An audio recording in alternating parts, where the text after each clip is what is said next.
कबीर परमात्मा के अपने आप उदाहरण देकर कहते हैं कि कबीरा वैद बुलाइया पकड़ के देखी बाँ, और वैद न वेद न जाने ही मेरा करक कलेजे माँ।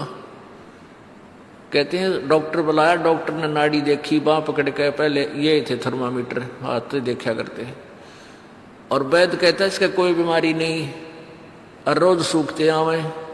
कहते हैं कबीरा वैद बुलाइया पकड़ के देखी बाँ, और वैद न वेद न जाने ही मेरा करक कलेजे माँ। उस परमात्मा की और यहाँ के दुखों का जो दुख है, यहाँ के दुखों को देख देख कर कुत्ते ने देखे खाज किधर कीड़े पड़ रहे उसके हैं, किसी खाज लग रही है। ये भी पहले आप जैसे अड़े चौड़े हो कांडे थे और बढ़िया बढ़िया सूट गाड़ के चाले थे, भक्ति करी कोई नाच ब्रैन माटी करवा ली।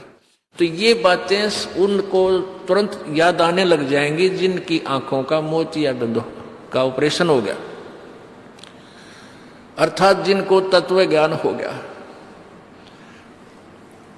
अब तो हम देखते हैं कुत्ते हैं, गधे हैं, सुअर हैं, बैल है, जोड़ रखा गाड़ी में, भर रखा सामान, चलता नहीं था, दे लट्ठा गद्दा है गधोरी उस पर। तो हमने सोचा ये तो ऐसे बनते रहेंगे और हम ऐसे ही मनुष्य बने रहेंगे। काल ने ऐसी बुद्धि भ्रष्ट कर रखी हमारी, क्योंकि ज्ञान है नहीं। ज्ञान हो तो हम ये नहीं सोच सकते, क्योंकि यहाँ तो प्रत्येक प्राणी का अपना किया कर्म इसको मिलेगा। आज मनुष्य है, भक्ति ठीक की नहीं तो अगली योनियों अन्य प्राणियों की योनियों में जाएगा ही जाएगा। तो फिर ये बातें, यहाँ का यो कष्ट, किसी की किसी का हाथ कट रहा, किसी की टांग कट गई, कोई अंधा हो रहा, किसी का बेटा मर गया, किसी की बेटी मर गई, एक परिवार में दो दो तीन दिन इकट्ठे मृत्यु हो रही है। अब उस परिवार के स्थान पर आप अपने को सोचकर देखो जो जश्न मनाने की तैयारी में है, तो फिर ये बकवादें अब पलट जाएंगी। 90% जो हम वेस्ट करते हैं अपना समय इस पेट के लिए और इस संसारिक इन बकवादों को जोड़ने के लिए, ये 90% अपने आप शांत हो जाएगी। ना दहेज लेंगे ना देंगे। किसी के 2 कन्या हो जाती है, उसको नींद आनी बंद हो जाती है।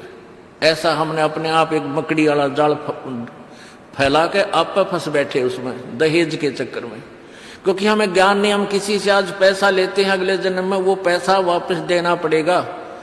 किसी ने मान ले किसी को दबाव देकर दहेज का पैसा ले लिया, या वैसे 2 नंबर के काम करते ले लिया, लेकर दिया नहीं, अगले जन्म में वो पूरा करना पड़ेगा। किसी का गधा बनकर देना पड़ेगा, किसी का भैंस बनकर देना पड़ेगा,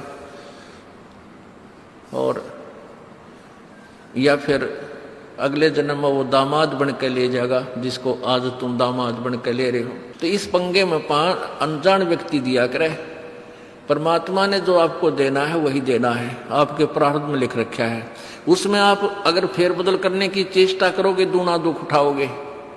फेरबदल भी परमात्मा ही कर सकता है। शास्त्र विद अनुसार साधना करने से आपके भाग्य में ना होगा वो पुण्य, और परमात्मा करवा कर या अपने कोटे से देकर आपको यहाँ होटल वाली सुविधाएं अवश्य देगा, पर अधिक नहीं मांगनी चाहिए।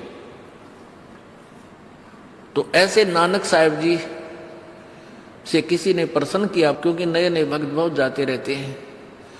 कहते हैं हे गुरुदेव, हे परमात्मा, आप हमें कभी खुश नजर नहीं आते, आप खोए खोए से रहते हो। तो नानक साहब जी कहते हैं भाई क्या बताऊं। कहते हैं ना जाने काल की कर डारे, और किस विध ढल जा पासावे, और जिनाते सरते मौत खुड़क दी उनानू केड़ा हासावे। कि 1 सेकंड का पता नहीं यहाँ के बिजली गिर जा और कहाँ गिर जा।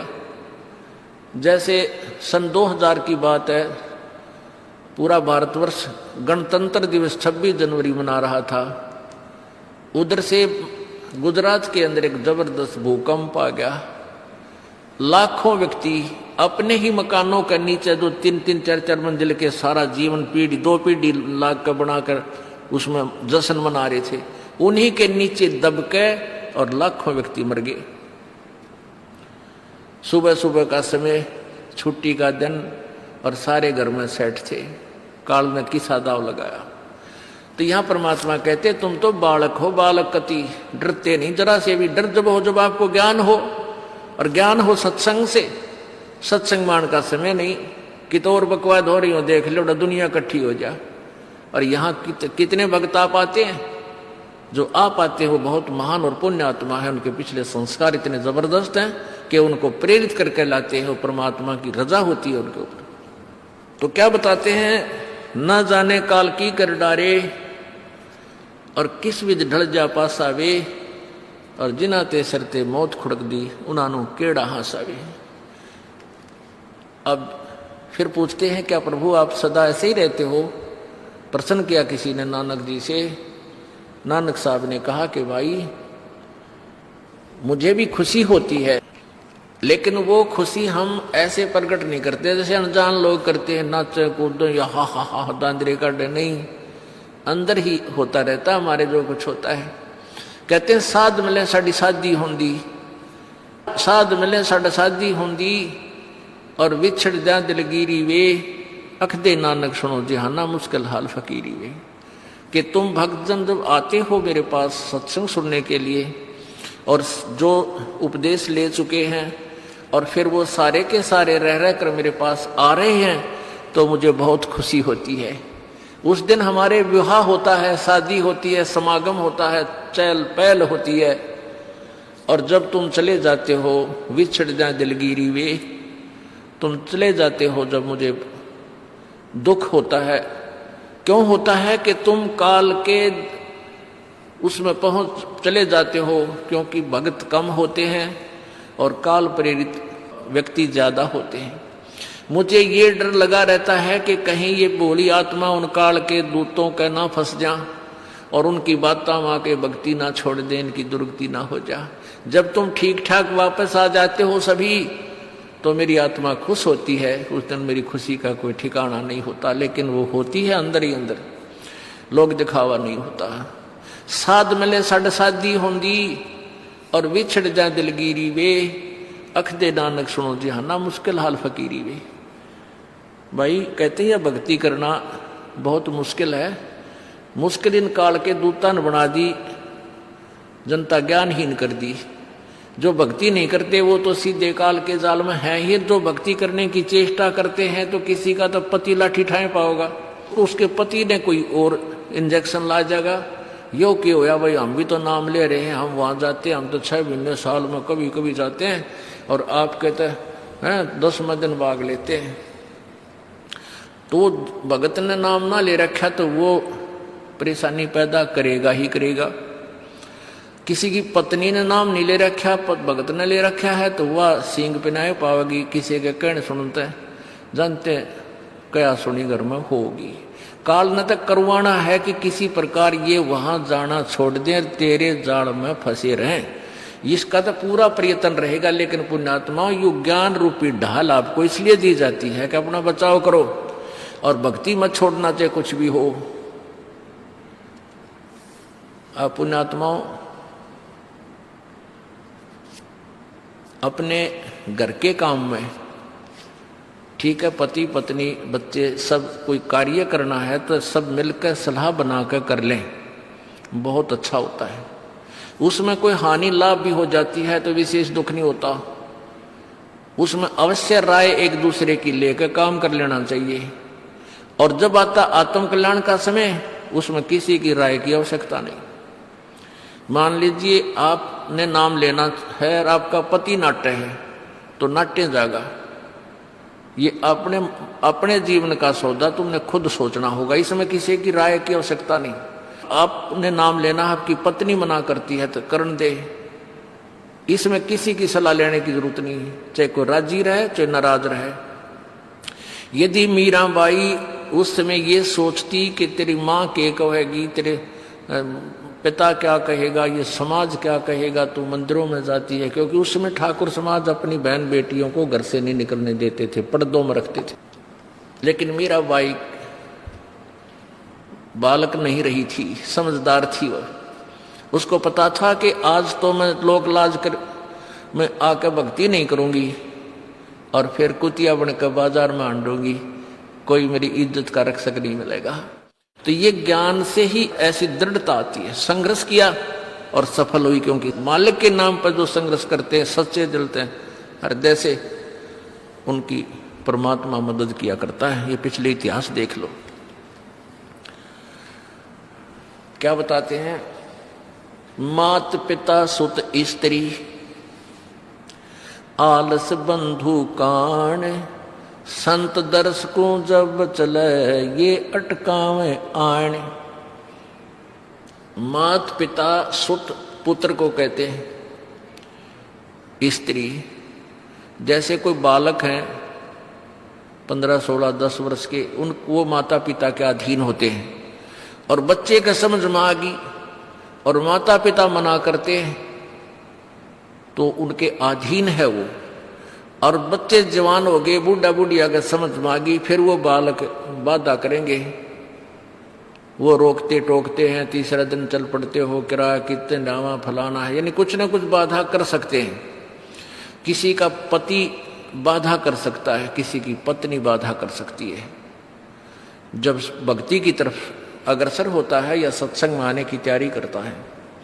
या फिर आलस बंधु कान, आलस माने आप ढीले गोडे छोड़ दे, फिर देखांगे इबका नहीं जाता, सर्दी घनी है, गर्मी घनी है।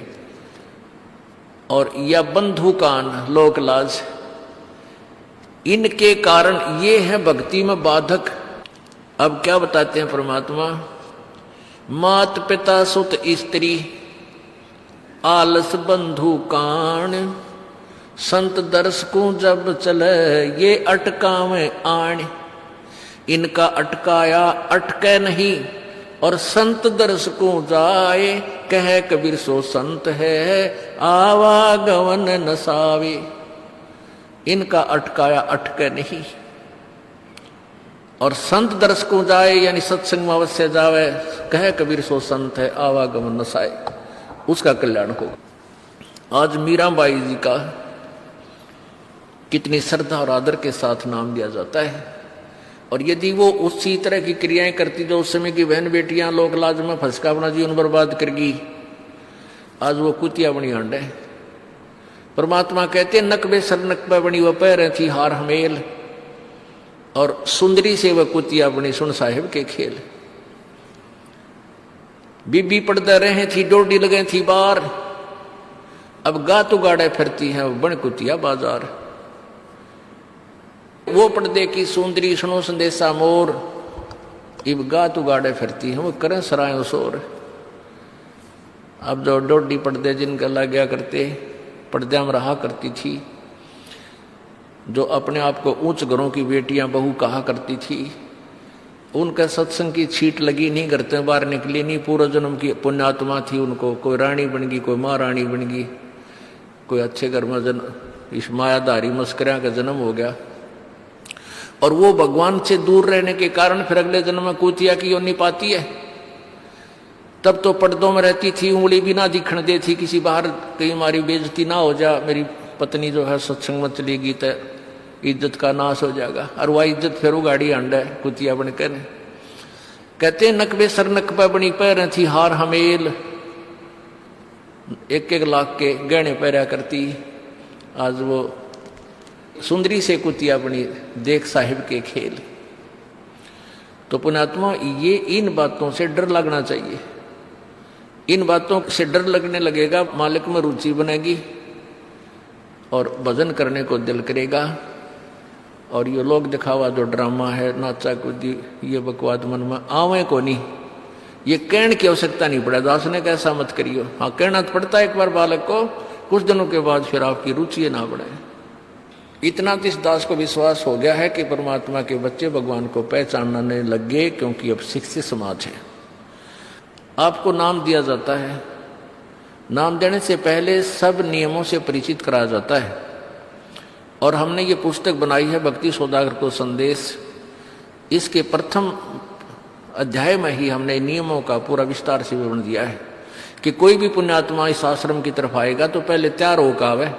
पहले क्या होता था कि भक्तजन समझाते थे नाम ले लो तुम्हारा कल्याण हो जाएगा, बड़े सुख होते हैं, यहाँ आ जाते थे उपदेश लेने। और यहाँ आकर के हम फिर उनको लिस्ट दिखाते थे, ये नियम निभाने हैं, तो भाग जाते थे कि नहीं हमारा भी ये नियम नहीं नंबर। क्योंकि वो उल्टे रंग में रंगे हुए वो सारे। तो अब उनको पहले ये लिख कर दे दिए कि तुम तैयार होकर आ जाना, तुम्हारा मन मानने तो आना, क्योंकि कल्याण होगा इस मर्यादा में रहने से। तो अब ये दास देख रहा है कि अब कितना डर लगता है बहन बेटी भाइयों को, बच्चों को। अब वो कहीं, क्योंकि समाज हमारा जो है सारा का सारा समाज काल प्रेरित है, उन्हीं क्रियाओं को कर रहा है जो ना करने वाली होती हैं। और हमारा भक्त एक घर में एक व्यक्ति ने नाम ले लिया और 5-6 व्यक्ति वो सारे शास्त्र विरुद्ध साधक हैं, तो उनके साथ संघर्ष बनता है बेचारे का जा करके। फिर भी वो इतना दृढ़ है, डरता है, आकर पूछता है जी मेरे पे ऐसी गलती होगी, मेरा नाम तो खंडनीय हो गया, आगे से नहीं करूंगा। तो कहने का भाव ये है कि पहचानने लग गए तुम परमात्मा को और संघर्ष करना सीख गए, आप सफल होगे, देख लेना एक दिन। ये नाखून पालिश लगाते हैं, ओठों पर इसी बूंदी शकल बना लेते हैं, लाल वो लगा कर लिपस्टिक, इतना बेहुदी शकल बन जाती है। कहते हैं अब ऐसी मर्यादा बन गई, बहन बेटियां कहते कि हम ऑफिस में जाते हैं तो ये लिपस्टिक वगैरह नहीं लगाते, नेल पेंट नहीं लगाते, तो क्या कहते हैं उस दूसरे कि तुम्हारे घर में कोई मर गया क्या? अरे थारा गजब भैया, ये बकवाद करने तो सारे जी जाओगे तुम, अकल खत्म होगी। यानी एक मर्यादा बन गई, जो ऐसे उल्टे काम ना करे उसने हे समझन लागे। निरंजन धन तेरा दरबार जहां तनिक नहीं न्याय विचार, सारे उल्टे काम में राजी रहे। लेकिन हमारी बेटियां अब संघर्ष करती हैं कि हाँ उनको ज्ञान हो गया, वो तो बालक हैं, कुछ भी कह सकती हैं।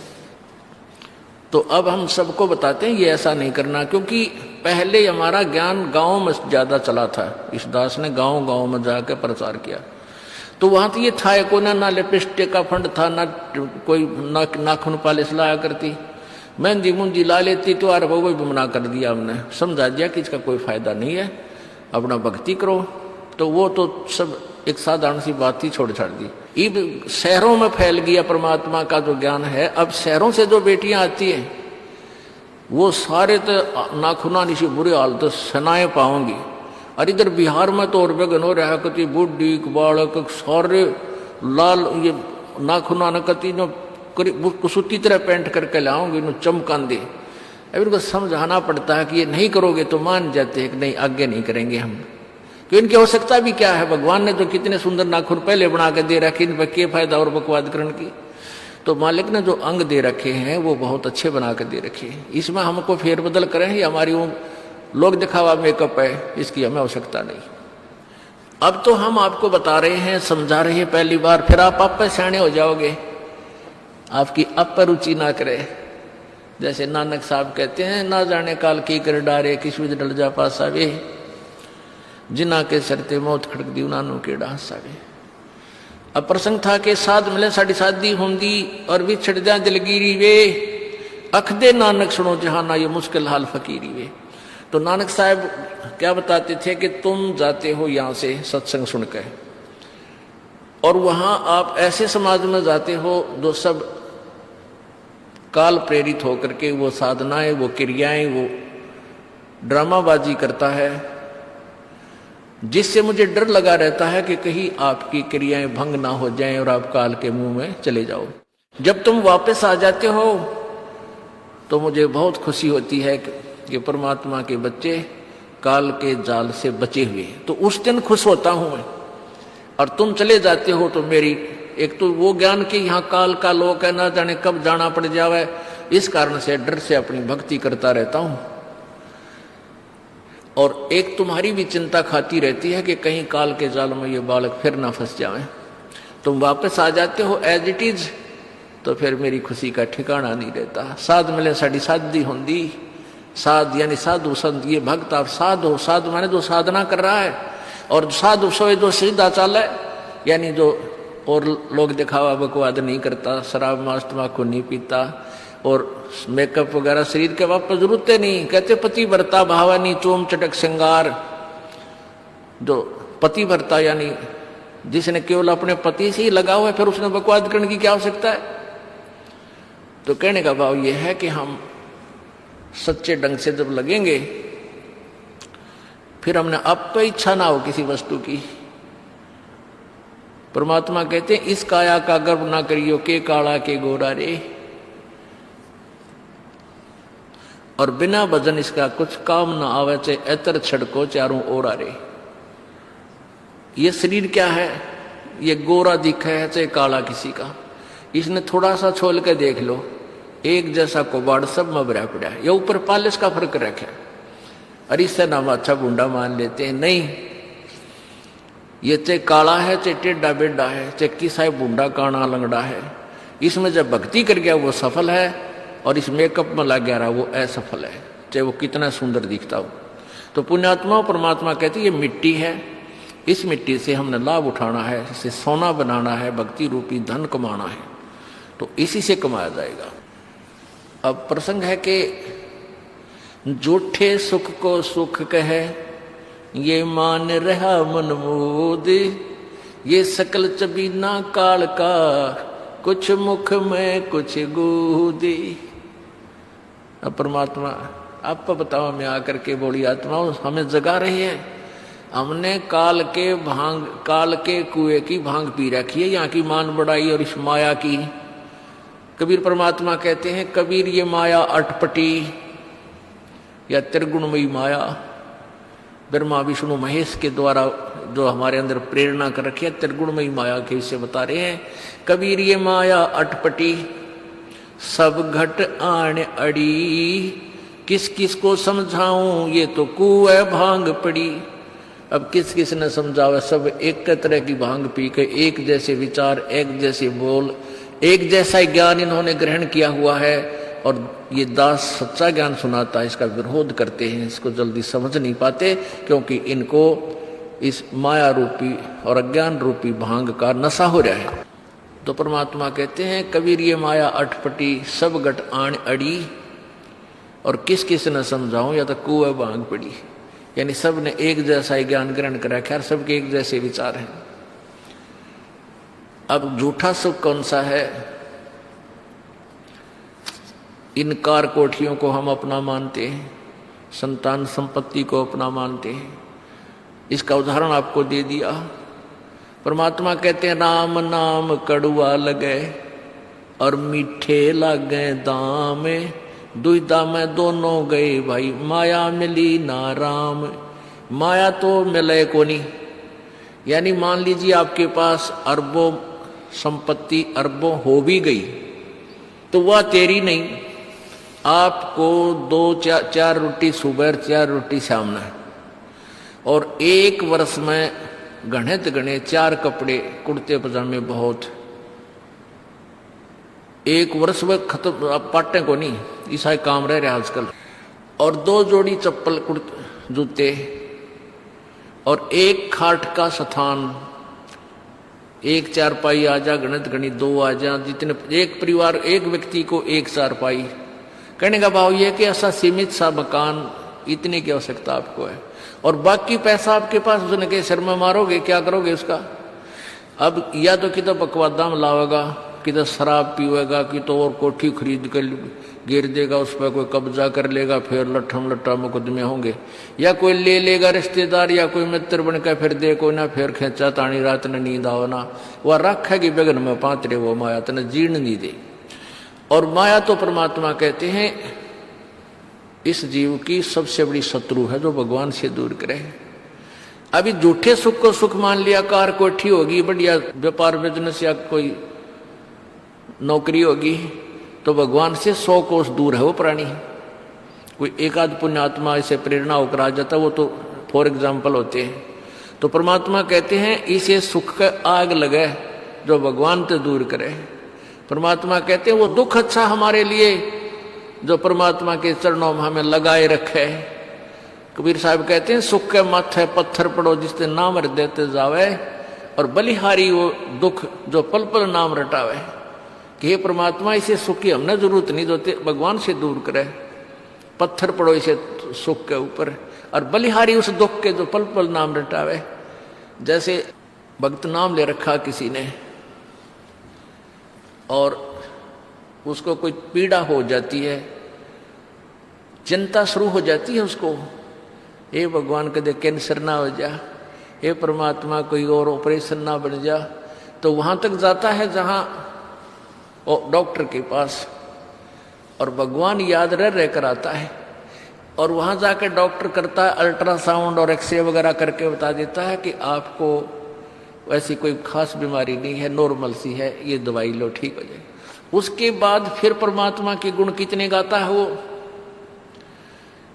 जो भक्ति से दूर हैं वो तो भूल भाल जाते हैं, उनको तो परमात्मा याद आता है, कोई ना डॉक्टर दिखे।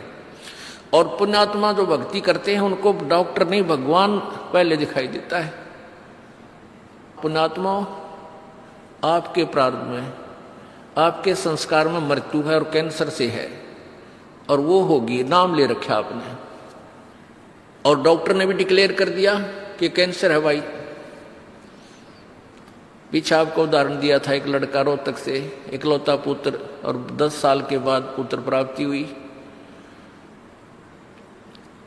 और उस लड़के का कान में कैंसर बता दी, PGIMS रोहतक तक। उन डॉक्टरों ने फाइनल कर दिया और उसका पूरा डाटा अपने मोबाइल में नोट कर दिया कि इसका ऑपरेशन करवा ले और दिल्ली ले जा, हम नहीं कर सकते। वो रोता हुआ यहाँ आए। अब क्या है कि ये काल बड़ा उस्ताद है, थोड़ा सा सुख होते ही भगवान ने भूलन लाग जाए। वो 5 महीना में आए हमारे पास रोहतक से, जबकि आए महीने आना चाहिए था। 5 महीने में पता करा भाई कितने दिन में आए, वो 5 महीने वाला गेला। हमें भी ज़्यादा खेता तानी करें भाई इतना लेट क्यों हो गया, तो भगवान ने नहीं चाहिए तो फायदा क्या होगा। ये कुदरती है, जब इस महीने 2 महीने में आपका प्रेरणा नहीं उठी, लोर नहीं उठी आने की, तो फिर भक्ति कहाँ चल रही है आपकी। बंधन तोड़ कर आ जाओगे जिसके अंदर भक्ति चल रही है, चाहे कितनी दूर भी क्यों नहीं है इंसान। भारत में कोई दूर थोड़ा, कोई वीजा थोड़ा बनवाना है दोबारा आने के लिए, और वो भी नहीं आ पाते हैं, फिर भक्ति नहीं चल रही उनकी। तो फिर रो दोनों, और लड़का भी रो, उसकी पत्नी भी रो, उसका बाप भी, दोनों। वो लड़का छोटा ही था, 12-13 साल का। कहने लगे जी कैंसर बता दी, हमारा तो इकलौता पुत्र है। बुरा हाल मेरी नहीं सुने, रोए रो। वहाँ बेटा बात सुनो, आप दोबारा चेक कराओ और पूरी श्रद्धा रखना मालिक में। आप दोबारा ऑपरेशन कराने से पहले चेक जरूर करा लेना। ऑपरेशन नहीं मना करता मैं, और ऑपरेशन भी मालिक की दया से सफल होया करे इसी बूंदी बीमारी का।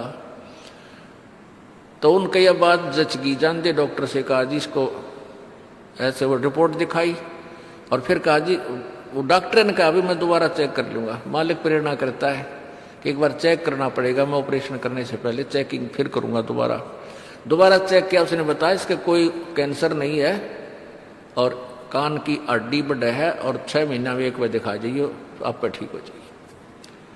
अब पुण्यात्माओं, अब उस परिवार के को भगवान कितना प्यारा लगेगा, कितनी श्रद्धा बढ़ेगी। और आए महीने 2 चक्कर काटेंगे, तो इंसान तो होंगे, शैतान होंगे, तो फिर आपत्ति आओगे उन पर। भगवान से दूर होते ही फिर ये विरानमटी होगी। तो कहने का भाव ये है कि सुख के माथे पत्थर पड़ो जो नाम हृदय ते जा, और बलिहारी उस दुख के जो पल पल नाम रटावे। संत शरण में आने से फिर आई टले बला, और जय मस्तक में सूड़ी होवा कांटे में टल जा। ये मालिक की वाणी है, गलत नहीं हो सकती। इसका हम कितना लाभ उठा सकते हैं वो हमारी अपने अंतःकरण की जो है व्यवस्था के ऊपर डिपेंड करता है। हमारी कितनी भावना है, कितनी हमारी लगन है मालिक में। अब कुछ भक्त ऐसे भी आते हैं जी, हमें लाभ ना होया, पाठ भी करा लिया, जोत भी चढ़ा दी, और 3 बार आ लिया मैं, ईसा डिठोरा दिखाऊंगे, मेरा ऊपर जानो बहुत बड़ा, मुझे ही ज़्यादा आवश्यकता है, इसने कती नहीं। वो बेचारे बालक हैं 1ली 2री कक्षा के, वो कुछ भी बोल सकते हैं, उनको ज्ञान ही नहीं। और ऐसे लाखों लोग हैं जिनको निरे सुख हो लिए। तो परमात्मा तो वही है, एक ही ट्रांसफार्मर में तो सबको कनेक्शन दे रखा है, और जिसके पंखे कूलर चल रहे हैं वो भी उसी लाइन से जुड़े हैं, और जिनके नहीं चल रहे हैं वो भी उसी लाइन से जुड़े हैं। तो उनका कोई कनेक्शन डिफेक्टिव है, उसको फिर चेक कराएं, लाइट पावर वही है। कहते हैं सतगुरु के दरबार में कमी काहे की ना, अंसा मौज नहीं पावता तेरी चूक चाकरी में। कि इस परमात्मा के दरबार में किसी चीज की कमी नहीं। और परमात्मा आपको बताते हैं कि यदि तुझे लाभ नहीं मिल रहा तेरी चूक चाकरी में, आपके अंदर कोई श्रद्धा में कमी है, आपकी भावना में कमी है, या आपका कनेक्शन लूज है, आपका कनेक्शन कट ऑफ हो गया, वह पावर आ नहीं रही। इस परमात्मा कबीर जी के शब्द कोश में असंभव शब्द नहीं है। इस कबीर परमेश्वर की डिक्शनरी में इम्पॉसिबल वर्ड नहीं है, ये वो भगवान है। अगर आप ये वीडियो YouTube पर देख रहे हैं तो हमारे चैनल को सब्सक्राइब करें और बेल आइकन को दबाना ना भूलें। अगर आप Facebook पर ये वीडियो देख रहे हैं तो हमारे पेज को लाइक करें।